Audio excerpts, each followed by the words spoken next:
تمہارے لیے بھی میرا مشورہ یہی ہے کہ بدظن ہونے کے بجائے ثابت قدمی کا مظاہرہ کرو اور اپنے مشن سے روح گردانی مت کرو۔ یہ تم کہہ رہے ہو علی؟ تم مجھے اپنے خلاف کام کرنے کی دعوت دے رہے ہو؟ میں ہر کام فرض سمجھ کر کرتا ہوں کلارا۔ اس وقت میں تمہیں جو تلقین کر رہا ہوں وہ اس وقت کی ضرورت ہے۔ جب تم ایک حریف کی صورت میں میرے مقابل آؤ گی تو میرا رویہ اور لب و لہجہ مختلف ہوگا۔ تم ایک اصول پسند آدمی ہو علی۔ کلارا نے ایک طویل سانس لے کر کہا، تمہاری اصول پسندی اور صاف گوئی ہی نے مجھے متاثر کیا ہے، اور میں یہ سوچنے پر مجبور ہوں کہ آیا جو کچھ میں کرتی رہی ہوں وہ درست تھا بھی کہ نہیں۔ میں صرف یہ چاہتا ہوں کہ تم جو فیصلہ بھی کرو خوب سوچ سمجھ کر کرو۔ میں فیصلہ کر چکی ہوں علی، کلارا نے تیزی سے کہا، اور میرا یہ فیصلہ کسی قسم کی جذباتیت کا نتیجہ نہیں ہے۔ تم نے کیا فیصلہ کیا ہے کلارا؟ تہذیب نے کہا، کیا تم ہمارے مشن میں شریک ہونا چاہتی ہو؟ نہیں، کلارا نے نفی میں سر ہلایا۔ میرے اپنے ساتھی میری جان کے دشمن ہو رہے ہیں، لہٰذا تم لوگوں کا ساتھ دینا میری مجبوری ہے۔ یہ کوئی فیصلہ تو نہ ہوا کلارا، تہذیب نے مایوسانہ انداز میں کہا۔ یہ تو ایک مجبوری ہوئی، اور جس قسم کی مجبوری سے تم دوچار ہو اس میں تو یہ فیصلہ کوئی بھی کر سکتا تھا۔ میں نے خود کلارا سے وعدہ کیا تھا تہذیب کہ میں ایگلز کے خلاف اس کی مدد کروں گا، میں نے کہا، لہٰذا میں کلارا کا یہ فیصلہ قبول کرنے کے لیے مجبور ہوں، خواہ وقت گزرنے کے بعد یہ تمہارے خلاف کام کرتی نظر آئے۔ برڈ نے حیرت سے کہا، چھوٹی باتیں مت کیا کرو برڈ، اور ہمارے خلاف کام کرنے والے کم ہیں کیا جو ایک کا اضافہ ہونے سے ہم خوفزدہ ہوتے پھریں؟ میں احسان فراموش نہیں ہوں، کلارا نے غصیلی آواز میں کہا، اور پھر یہ امکان بھی نہیں ہے کہ آئندہ کبھی میں یہودی کاز کے لیے کام کروں گی۔ تھوڑی دیر قبل تم نے ہمارے خلاف جونز کی جو مدد کرنے کی کوشش کی تھی اسے کس خانے میں فٹ کیا جائے؟ برڈ نے اس کے لہجے سے متاثر ہوئے بغیر کہا، فضول باتوں میں الجھنے سے گریز کرو۔ تہذیب نے برڈ کو سرزنش کی، جب ایک فیصلہ ہو چکا تو اب اس پر جرا کرنے کی کیا گنجائش رہ جاتی ہے؟ میں نے تو سنا تھا تم بہت عقل مند ہو، مگر تم تو نہایت بے وقوفی کی باتیں کرتے ہو، کلارا بولی۔ اس وقت میرا رد عمل جائز تھا، تم لوگوں نے میرے ساتھ دھوکہ کیا تھا، مجھ پر کوئی احسان نہیں کیا تھا۔ ایک صاحب ایڈم ڈی فلوک بنے ہوئے تھے، ایک پروفیسر زارا تھے، اور ایک رینا سالومن تھی۔ جب اچانک ان کی حقیقت کھلی تو میرا رد عمل اور کیا ہوتا؟ کیا تمہارے خیال میں میرا رد عمل کچھ اور ہونا چاہیے تھا؟ بڑ بغلیں جھانکنے لگا، اور میں نے کہا، اسی لیے کہتا ہوں کہ بولنے سے قبل سوچ لیا کرو۔ اس حوالے سے تم نے مجھ پر طنز بھی کیا تھا۔ تم کیا سمجھتے ہو اگر یہ بات نہ ہوتی تو میں کلارا کو ہرگز معاف نہ کرتا، لیکن جو کچھ اس نے کیا وہ فطری تھا۔ چلو کوئی بات نہیں، برڈ نے ڈٹائی سے کہا، کبھی کبھی تو ہر ایک سے غلطی ہو جاتی ہے، بہتر ہوتا کہ مزید باتیں کھانے کی میز پر کر لی جائیں۔ ساگا نے کھنکار کر کہا، اور ہم سب اٹھ کھڑے ہوئے۔ کوئی 2 گھنٹے بعد اطلاع ملی کہ جونز کو ہوش آ گیا ہے۔ ڈاکٹر نے اسے دوسری بار بے ہوشی کا انجیکشن دیا تھا۔ اگر جونز کا سامنا کرنے میں کوئی تردد نہ ہو تو تم بھی ہمارے ساتھ چل سکتی ہو، میں نے کلارا سے کہا۔ تردد کس بات کا؟ کلارا نے کہا، اور ہمارے ساتھ اس مقام پر پہنچ گئی جہاں جونز کو رکھا گیا تھا۔ انجیکشن کا اثر زائل ہو جانے کے باعث جونز کے چہرے پر کرب کے آثار نظر آ رہے تھے۔ وہ ایک چوبی تخت پر دراز تھا۔ کیا حال ہے جونز؟ میں نے طنزیہ لہجے میں کہا، تم نے سب کچھ جانتے ہوئے بھی مجھ پر حملہ کیا تھا، یہ اس کا انجام ہے۔ مجھے شدید تکلیف ہو رہی ہے، جونز نے کراہ کر کہا۔ مجھ پر طنز مت کرو، فارسی میں کہتے ہیں خود کردہ را علاج نیست، لیکن تم فارسی کیا جانو؟ تم تو جواب میں کہہ سکتے ہو کہ زبان یارمن ترکی ومن ترکی نمی دانم، مگر یہ کہنے کے لیے بھی فارسی جاننا ضروری ہے جس سے تم واقف نہیں ہو۔ پانی۔ میری باتوں کے جواب میں جونز نے برائی ہوئی آواز میں کہا۔ میرے اشارے پر ساگا نے اپنے ایک آدمی سے پانی لانے کو کہا، اور مجھے افسوس ہونے لگا۔ جونز کی تکلیف شاید ناقابل برداشت تھی، وہ سوچنے سمجھنے سے بھی معذور ہو گیا تھا، اور اس صورتحال کا تدارک کرنا ضروری تھا، ورنہ جونز سے معلومات کیسے حاصل ہوتی؟ تکلیف کی شدت اس کے حواس پر اثر انداز ہو رہی ہے، میں نے ڈاکٹر سے کہا، اور مجھے اس سے معلومات حاصل کرنی ہے۔ معاملہ ریڑھ کی ہڈی کا ہے مسٹر علی، ڈاکٹر نے کہا۔ کسی بہت بڑے اسپتال میں تو ممکن ہے اس کا علاج ہو سکے، لیکن میں تو کچھ بھی نہیں کر سکتا۔ میں تم سے اس کا علاج کرنے کو کب کہہ رہا ہوں؟ میں نے قدرے جنجلا کر کہا، وقتی طور پر اسے تکلیف زائل کرنے کے لیے کوئی ٹیبلٹ دو۔ نہیں مسٹر علی، ڈاکٹر نے تعصب سے نفی میں سر ہلایا۔ آپ کو شاید اندازہ نہیں ہے کہ یہ ٹیبلٹ نگل نہیں سکے گا۔ پانی بھی صرف اس صورت میں پی سکتا ہے جبکہ اس کے حلق میں پانی ٹکایا جائے۔ ریڑھ کی ہڈی پورے جسم کو بیلنس کرنے کے کام آتی ہے۔ اس کے کریک ہونے کا مطلب یہ ہے کہ اب اس کے لیے ہلنا جلنا بھی ممکن نہیں رہا۔ اپنی تمام تر مدہوشی کے باوجود جونز نے ڈاکٹر کی بات نہ صرف سنی بلکہ اس کا مفہوم بھی سمجھ لیا۔ مجھ پر رحم کرو۔ وہ گڑ گڑایا، مجھے ایڑیاں رگڑ رگڑ کر مرنے پر مت مجبور کرو۔ اس سے بہتر تو یہ ہے کہ مجھے زہر دے دو یا گولی مار دو۔ اسے درد زائل کرنے کے لیے انجیکشن دو اور فوری طور پر ڈرپ لگانے کا بندوبست کرو۔ میں نے کہا۔ میری ہدایت پر ڈاکٹر نے جونز کو درد دور کرنے کا انجیکشن لگایا اور ذرا ہی دیر بعد اس کے ڈرپ بھی لگا دی گئی۔ انجیکشن نے فوری طور پر اثر کیا تھا اور دیکھتے ہی دیکھتے جونز کے چہرے پر بکھرے ہوئے کرب کے تاثرات غائب ہو گئے۔ تمہیں اندازہ ہو گیا ہوگا کہ تم پوری طرح میرے رحم و کرم پر ہو، میں نے جونز سے کہا۔ تم یہ بھی دیکھ چکے ہو کہ تمہاری تکلیف کسی حد تک ناقابل برداشت ہے، ایسے میں عقل مندی کا تقاضا یہی ہے کہ مجھ سے تعاون کرو۔ جونز نے کلارا کی طرف دیکھا جو میرے نزدیک ہی کھڑی تھی۔ میں تمہارے ساتھ تعاون کرنے کو تیار ہوں، اس نے کلارا پر ایک نظر ڈالنے کے بعد مجھ سے کہا۔ وہ تو تم پہلے بھی تیار تھے، بڑ نے مضحکانہ لہجے میں کہا، لیکن موقع ملتے ہی تمہاری نیت میں فتور آ گیا۔ اگر تمہیں پھر موقع ملے تو پھر بھی وہی کرو گے جو تم نے پہلے کیا تھا۔ تمہارا خیال ٹھیک ہے بڑ، کلارا نے کہا۔ یہ ایسا ہی بد نیت آدمی ہے، اس نے اپنے پیروں پر کلہاڑی ماری ہے۔ میں نے کہا، اگر میں نے تمہارے شوائی پستول سے بیٹری نہ نکالی ہوتی تو تم اس وقت زندہ نہ ہوتی، اس لیے میں ان لوگوں سے بدظن ہو گئی ہوں، کلارا نے متنفرانہ انداز میں کہا۔ یہ سب کے سب احسان فراموش ہیں۔ یہ بات سمجھ میں نہیں آئی کلارا کہ تم ان مائکرو فلموں کے حصول کے لیے سخت بےتاب تھی۔ کیا تمہیں معلوم نہیں تھا کہ ان پر حفاظتی مسالہ لگایا گیا ہے؟ نہیں، کلارا نے نفی میں سر ہلایا۔ مجھے اس حقیقت سے بے خبر رکھا گیا، ورنہ میں کبھی اتنی جدوجہد نہ کرتی۔ اور تمہیں شروع سے ہی اس بات کا علم تھا؟ میں نے جونز سے سوال کیا۔ نہیں، جونز نے نفی میں سر ہلایا۔ جب مجھے شی گرائے کا چارج لینے کا حکم ملا اس وقت یہاں کے بارے میں بریفنگ دی گئی تھی، اس سے قبل یہاں کے بارے میں کچھ بھی میرے علم میں نہیں تھا۔ ٹھیک ہے، مجھے اس بریفنگ سے آگاہ کرو جو تمہیں دی گئی تھی۔ اس بریفنگ کی ابتدا گوٹے ہل میں رونما ہونے والے واقعات سے ہوئی تھی۔ مجھے بتایا گیا تھا کہ علی یار خان کو شخصیت کی تبدیلی کے بعد ایک مہم پر گوٹے ہل بھیجا گیا ہے۔ نہ صرف وہ مہم ناکام ہوئی بلکہ جزیرہ مرگ بھی تباہ کر دیا گیا اور گوٹے ہل میں بھی ایگلز کا صفایا کر دیا گیا۔ یہ بات یقینی ہو گئی کہ علی پر شخصیت کی تبدیلی کا عمل کارگر ثابت نہیں ہو سکا۔ چنانچہ شی گرائے سے 2 ماہر افراد ہنگامی طور پر گوٹے ہل روانہ ہو گئے، جہاں انہوں نے علی یار خان کی کار کو بم سے اڑا دیا، مگر وہ ہوشیار تھا، اس حملے سے بچ گیا۔ اس کے بعد انسپیکٹر بنسلے نامی ایک سرکاری اہلکار نے ان دونوں کی مدد کیا کی بلکہ انہیں دھوکہ دیا اور ایگلز کو مزید نقصانات سے دوچار ہونا پڑا۔ اس کے بعد شی گرائے میں رینا سالومن نمودار ہوئی جو فالکن نامی گروہ کی سربراہ ہونے کا دعویٰ کرتی ہے، اور دوسری طرف ایڈم ڈی فلوک نامی ایک شخص ایگلز کی مدد کرتا ہے۔ ایگلز کے معاملات میں حیرت انگیز حد تک دخیل ہو جاتا ہے۔ جونز نے ایک لمحے کے لیے رک کر کلارا پر نگاہ ڈالی، پھر ازسر نو سلسلہ کلام جوڑا۔ مجھے بتایا گیا کہ ایڈم ڈی فلوک کی رسائی مادام کلارا کی خوابگاہ تک ہو گئی ہے۔ ایگلز کو گوٹے ہل اور شی گرائے میں قدم قدم پر شکست کا سامنا کرنا پڑ رہا ہے۔ کلارا پر الزام تھا کہ اس نے ایک غیر متعلق شخص کو اپنے معاملات میں اس درجہ مداخلت کا حق کس طرح دیا۔ اس الزام کی بنا پر اس کے لیے سزائے موت تجویز کی گئی اور مجھے حکم دیا گیا کہ فوری طور پر یہاں کا چارج لے کر معاملات سدھارنے کے لیے مناسب اقدامات کروں۔ تمہارے بیان میں کہیں اس آلے کا ذکر نہیں آیا جس کی مدد سے تم نے ہمیں شناخت کیا۔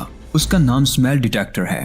وہ آلہ محض احتیاطاً میرے حوالے کیا گیا تھا تاکہ اگر تم ہمارے نزدیک آنے کی کوشش کرو تو بچ کر نہ جانے پاؤ۔ کیا اس بات کا شبہ تھا کہ ہم میں سے کوئی شی گرائے میں موجود ہو سکتا ہے؟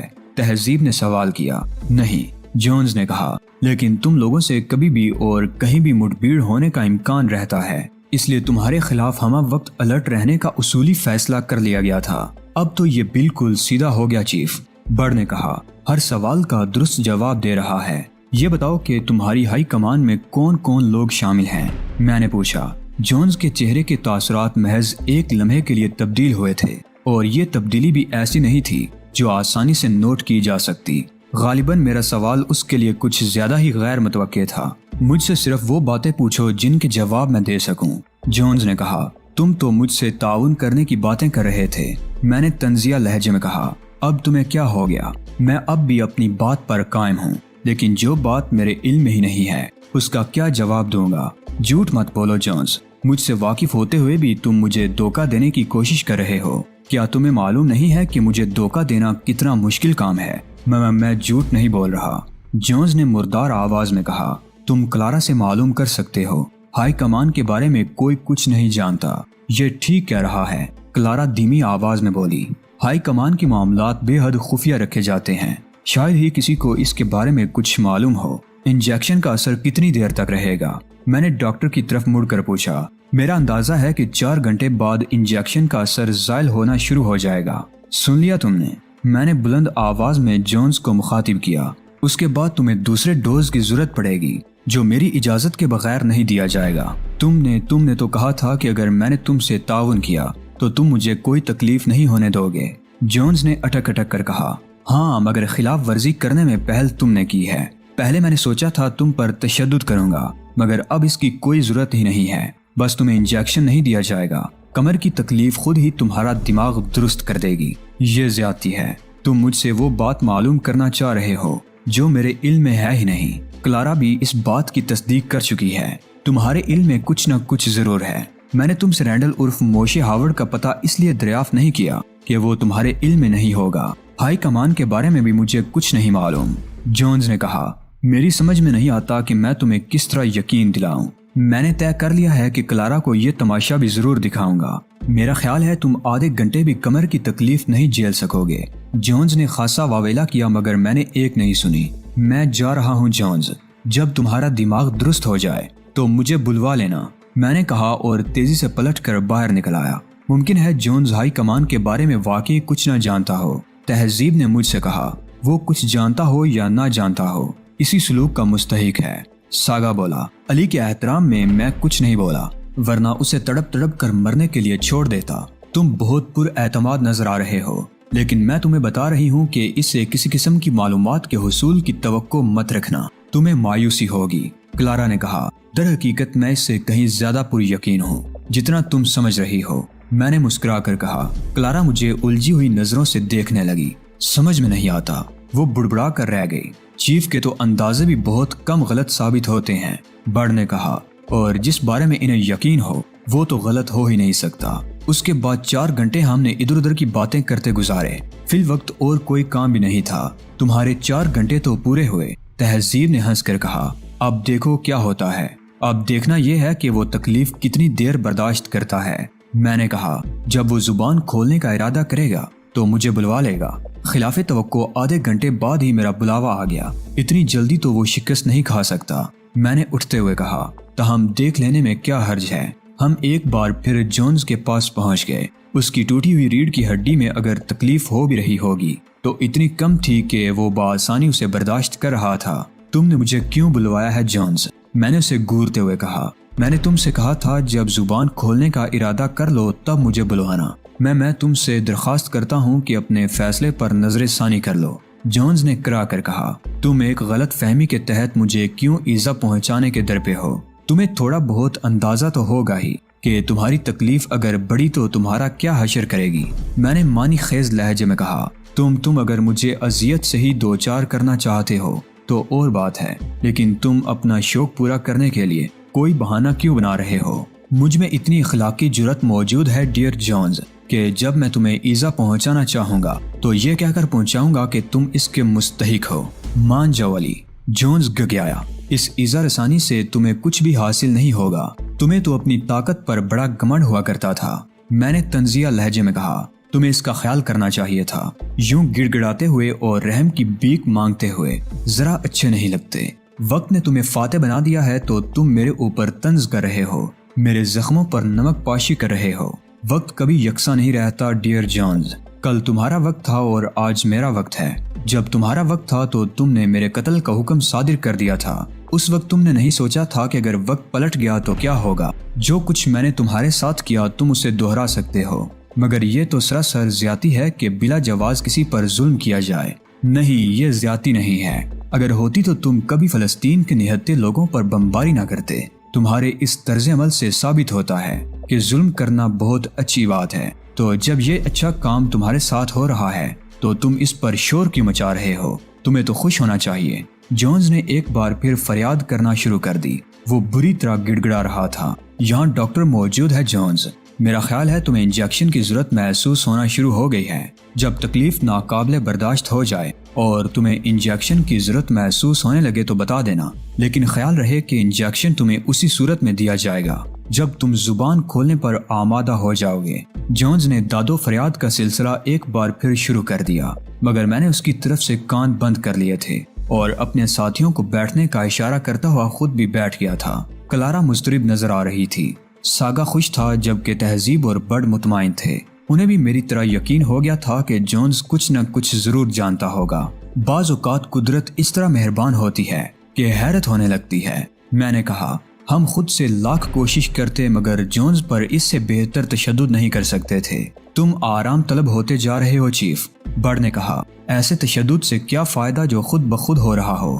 فائدہ یہ ہے کہ اب یہ اپنی زبان کھولنے پر مجبور ہو جائے گا، تہذیب نے کہا۔ تم کس قسم کے فائدے کی توقع کر رہے ہو؟ کوئی چیز خود بخود حاصل ہو جائے تو مزہ نہیں آتا، ہاتھ پیر ہلا کر کچھ حاصل کرنے کا لطف ہی کچھ اور ہوتا ہے۔ تم آخر کہنا کیا چاہ رہے ہو؟ میں نے بڑ کو بغور دیکھتے ہوئے کہا۔ ڈاکٹر نے بتایا ہے کہ جونز کو ہلنے سے بھی تکلیف ہوگی۔ اگر تم اجازت دو تو میں اسے ہلاتا جلاتا رہوں۔ اگر تمہاری گردن اس کی گرفت میں آ گئی تو ٹوٹے بغیر نہیں نکل سکے گی، کلارا نے کہا۔ تم تو اس کے قریب بھی مت جانا، وہ میری گردن توڑے گا اور چیف یہاں بیٹھے تماشا دیکھتے رہیں گے، بڑ نے برا سا منہ بنا کر کہا۔ کچھ تو عقل کی بات کیا کرو میڈم کلارا، میں غلط نہیں کہہ رہی۔ اسے گردن توڑنے کا ماہر تصور کیا جاتا ہے، اس کی حالت تو یہ ہو رہی ہے کہ خود سے ہل جل بھی نہیں سکتا، گردن کیا توڑے گا؟ تمہیں اتنا ہی اعتماد ہے تو جاؤ تجربہ کر لو، کلارا نے کہا۔ اس کے لہجے سے شرارت ٹپک رہی تھی۔ میں تم سے نہیں چیف سے اجازت مانگ رہا تھا،